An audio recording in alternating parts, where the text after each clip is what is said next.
नमस्कार बच्चों, कैसे हैं आप। आज हम एक मज़ेदार विषय पर बात करेंगे जो अक्सर आप सब छत पर सोते हुए सोचते होंगे या खुले आसमान की तरफ देखते हुए सोचते होंगे। तो आपके मन में वह विचार आता होगा, क्या? सोचिए। चांद। सही कहा ना मैंने। आप सभी जब कभी भी आसमान को निहारते होंगे तो आपके मन में वह विचार आता होगा कि ये चांद इतना चमकता क्यों है और इस चांद पर आंख, नाक और मुंह जैसे दाग क्यों बने रहते हैं। और आपका भी चांद के पास जाकर उसे निहारने का या चांद पर जाने का मन स्वयं करता होगा ना। करता है। तो चलिए आज मैं आपको चांद की सैर करवाती हूँ आपके इस पाठ 21 से। क्या है पाठ का नाम? हलीम चला चांद पर। तो देखिए हलीम की कहानी जरा देखिए। चलिए बोलिए मेरे साथ। हलीम ने एक दिन सोचा, आज मैं चांद पर जाऊंगा। वह रॉकेट के कारखाने में गया और एक रॉकेट पर बैठकर चल दिया। चलते चलते अंधेरा हो गया। हलीम को डर लगने लगा। उसको तो चांद तक का रास्ता पता नहीं था। थोड़ी देर में उसने चांद देखा और वह खुश हो गया। चांद पर हलीम को खूब सारे गड्ढे दिखे और बड़े बड़े पहाड़ भी, लेकिन वहां कोई पेड़ या जानवर नहीं थे, लोग भी नहीं थे। हलीम ने सोचा, ये भी कोई जगह है, चलो वापस घर चलें। वह रॉकेट में बैठकर घर लौट आया। तो देखा भी बच्चों। चलिए अब हम इसका अर्थ जानते हैं। इस कविता में एक लड़का है जिसका नाम हलीम है। उसने एक दिन सोचा कि वह चांद पर जाएगा। आप भी सोचते होंगे ना इसी प्रकार।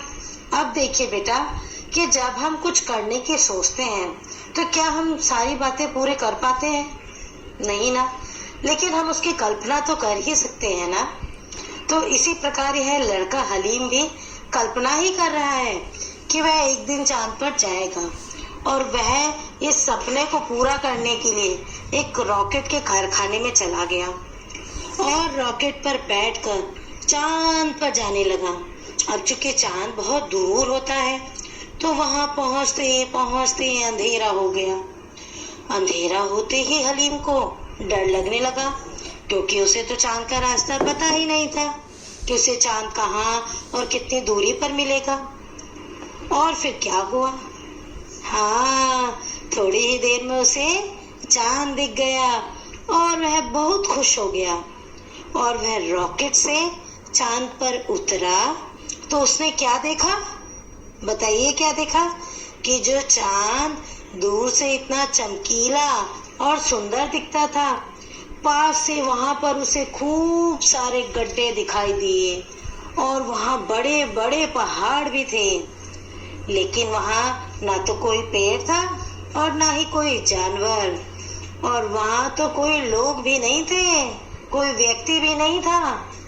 फिर यह सब देखकर हलीम निराश हो गया और उसने सोचा, ये भी कोई जगह है क्या? इससे अच्छा तो मेरा घर ही था। तो वह रॉकेट में बैठकर घर वापस लौट आया। तो अच्छी थी ना कविता। आइए अब जरा हम चांद पर बातें करें और आपके मन में जो प्रश्न उठते हैं, शंकाएं चलती हैं, उनका समाधान ढूंढें। तो चलिए मैं आज आपसे चांद के बारे में कुछ बातें करके आपके प्रश्नों के उत्तर देके आपके जिज्ञासा शांत करूंगी। चलिए। अच्छा, आप में से कुछ बच्चे सोचते होंगे कि चांद व तारे दोनों आसमान में हैं, तो दोनों के आकार में इतना अंतर क्यों है? सोचते हैं कोई? जरूर सोचते होंगे। तो आइए मैं आपको इसका उत्तर बताती हूँ। बेटा, चांद और तारे है तो दोनों आसमान में, किंतु इनकी दूरी में बहुत अंतर है। तारे चांद के मुकाबले आसमान में बहुत दूर हैं, इसलिए तारे दूर होने के कारण छोटे दिखते हैं, जबकि चांद की दूरी तारों की अपेक्षा कम है, इसलिए चांद बड़ा दिखाई देता है। समझ में आया? क्योंकि चांद पास है धरती के और तारे थोड़ा दूर हैं, इसलिए तारे छोटे दिखाई देते हैं और चांद बड़ा दिखाई देता है। तो आशा है आपको यह उत्तर समझ में आ गया होगा। अब चलिए, अब मैं दूसरे प्रश्न पर बात करती हूँ, जो अक्सर हर बच्चा सोचता है। जब मैं छोटी थी मैं भी सोचती थी। आप सोचते होंगे कि चांद में आंख, नाक, मुंह जैसे आकार के दाग क्यों दिखाई देते हैं? सोचा है आपने?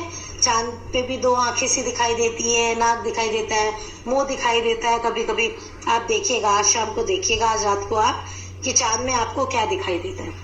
वो इसलिए दिखाई देता है क्योंकि पहली बात तो ये दाग है ही नहीं, ये दाग नहीं है बेटा, ये बल्कि बड़े बड़े गड्ढे और पहाड़ हैं जो चांद पर स्थित है।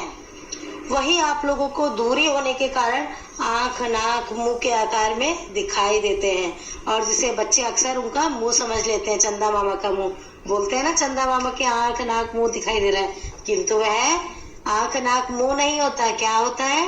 बड़े बड़े गड्ढे और पहाड़। बहुत अच्छे।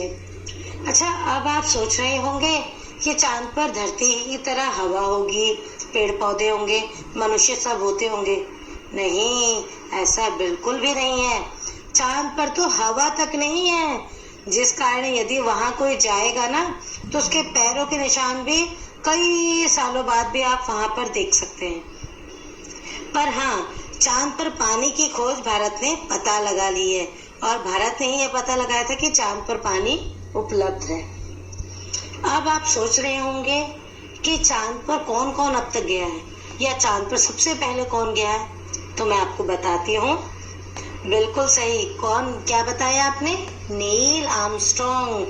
यस, बिल्कुल ठीक। नील आर्मस्ट्रॉन्ग ही सबसे पहले व्यक्ति है जो चांद पर गए, और अभी तक पता है आपको, उनके पैरों के निशान अभी भी चांद पर मौजूद है। क्यों? क्योंकि वहाँ हवा नहीं है, तो वहाँ हवा नहीं चलती है, मिट्टी नहीं उड़ती है, तो जो चांद पर पैरों के निशान है वो उसी प्रकार अभी भी उपलब्ध है। आया समझ में? और हाँ, एक बात जो मैं आपको बताना चाहूंगी कि चांद पर गुरुत्वाकर्षण बल बहुत ही कम है, नेट पढ़ाई, जिसे आप इंग्लिश में ग्रेविटी कहते हो, जिस कारण आपका वजन वहां पर बहुत ही 5 गुना कम प्रतीत होता है, बहुत ही हल्का प्रतीत होता है। आपको ऐसा लगेगा कि आपका वजन बहुत कम हो गया है। जैसे मान लीजिए कोई 60 किलोग्राम का व्यक्ति वहां पर जाता है चांद पर, तो उसका वजन आपको पता है कितना महसूस होगा? 10 किलो के बराबर। हाँ जी, इतना कम, क्योंकि वहां पर गुरुत्वाकर्षण बल कम है, वहां पर ग्रेविटी कम है, इस वजह से वहां पर वजन बहुत हल्का प्रतीत होता है। 60 किलो का व्यक्ति 10 किलो का महसूस होता है। और हाँ, एक बात और, जो आप सोचते हो कि चांद इतना चमकता हुआ प्रतीत होता है, वो उसका अपना प्रकाश होगा। नहीं, यह बिल्कुल ऐसा बिल्कुल भी नहीं है, यह बिल्कुल गलत है।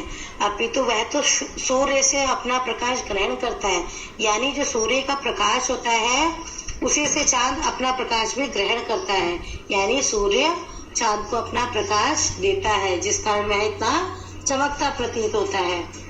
और आप लोग धरती से केवल चांद का 60% हिस्सा ही देख पाते हैं। कोई भी व्यक्ति चांद का पूरा हिस्सा देख ही नहीं सकता, पूरा चांद देख ही नहीं सकता। हम सब केवल अभी तक चांद का कितना प्रतिशत हिस्सा देख पाए हैं? 60%। आया समझ में?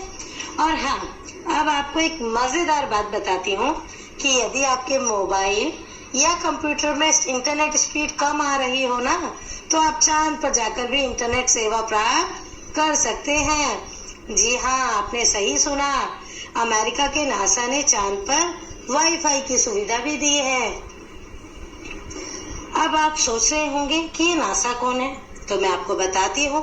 नासा अमेरिका की एक स्पेस एजेंसी है, अंतरिक्ष अनुसंधान है, और इसका पूरा नाम national aeronautics and space administration है, जो संयुक्त राज्य अमेरिका की सरकार की शाखा है। ठीक इसी प्रकार, जिस प्रकार अमेरिका में नासा है, ठीक इसी प्रकार हमारे भारत में भी अंतरिक्ष संस्थान है। पता है उसका नाम क्या है? इसरो।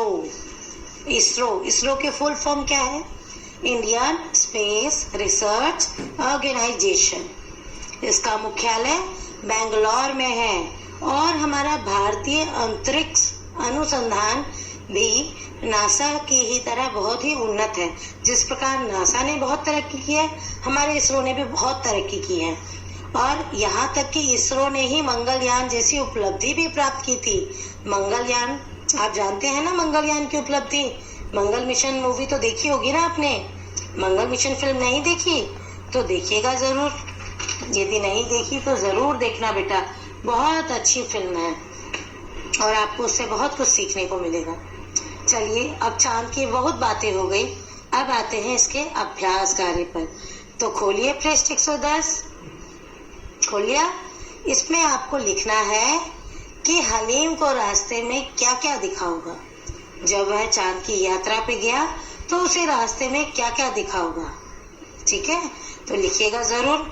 फिर आते हैं अगले प्रश्न पर। जैसे हलीम चांद पर जाना चाहता था, तुम कहाँ जाना चाहते हो? आप लोग कहाँ जाना चाहते हो और तुम उस जगह कैसे जाओगे? वो तो रॉकेट पर बैठ के चला गया हलीम, आप कैसे जाओगे? तो सोचिए और लिखिए कि कहाँ जाएंगे और कैसे जाएंगे। ठीक है, अब आते हैं जरा हम अगले अभ्यास पर, अगले प्रश्न पर। वो है डर भगाने का। जिस प्रकार हलीम को अंधेरे से डर लगता था, आपको यह बताना कि आपको कब कब डर लगता है। हलीम को तो जब अंधेरा होता है उसे डर लगने लग जाता था, लेकिन आपको कब कब डर लगता है और उस डर को भगाने के लिए फिर तुम क्या करते हो? जैसे मान लो जब आपके घर में बिजली चली जाती है तो अचानक बिजली चले जाने पर आपको डर लगता होगा, है ना? तो आप क्या करते हैं? तब फटाफट लैंप या लालटेन जला लेते हैं। इसी प्रकार आपको अन्य भी लिखना है कि जब आपको डर लगता है, कब कब डर लगता है, वह लिखना है, वह लिखना है और आप उस डर को भगाने के लिए क्या करते हो, तो वह भी लिखना है आपको। ठीक है बेटा, और अंत में आते हैं आपके मनपसंद कार्य पर। वह है चित्रकारी का कार्य। तो चलिए फटाफट बनाइए चांद और सूरज का चित्र।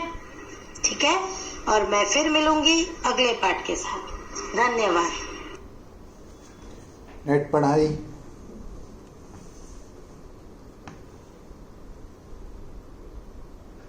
नेट पढ़ाई।